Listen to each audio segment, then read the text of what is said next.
सुबह सुपई गांव के पहाड़ और धीमी नरम हवा। अल्मोड़ा जिले के चित्ती से थोड़ी दूर बारेछीना के पास वहां बसा है छोटा सा गांव सुपई। सुपई गांव की सुबह हमेशा गायों की घंटियों और हवा की खुशबू से शुरू होती थी। उसी गांव के आखिरी घर में रहते थे दो बैल, कालू और भीमा। कालू काला नहीं था, पर बचपन में उसके माथे पर काजल जैसा धब्बा था, इसलिए नाम पड़ गया। भीमा भारी भरकम, ऊंचा और आंखों में गजब की मासूमियत। दोनों साथ पले थे। जब एक चलना सीखता, दूसरा गिरते को थाम लेता। हल में जुड़ते तो ऐसे लगते जैसे एक ही सांस में जमीन को ची रहे हों। गांव वाले कहते थे, ये बैल नहीं, भाई है। इनका मालिक था बूढ़ा हरिदत्त दा। बिना औलाद के हरिदत्त दा के लिए यही दो बैल ही सब कुछ थे। पर समय किसी का नहीं होता। हरिदत्त दा बीमार पड़े, खेत सूने होने लगे।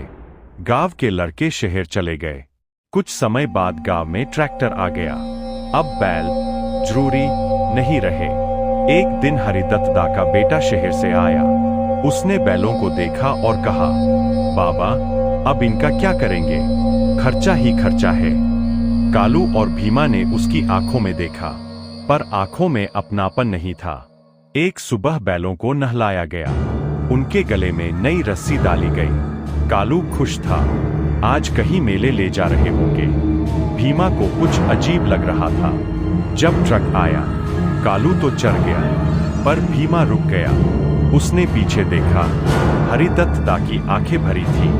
भीमा ने जोर से रंभाया। कालू ने पलट कर देखा, रस्सी खींची, ट्रक चल पड़ा। ट्रक के शोर में भीमा की आवाज दब गई। कालू ट्रक में कांप रहा था। वो समझ गया था, यह मेला नहीं है। ट्रक दूर होता गया और पीछे पहाड़ों में गूंजती रही भीमा की रंभाहट। शाम को भीमा रस्सी तोड़कर भागा। वो भागता रहा, रात भर पहाड़ियों के बीच।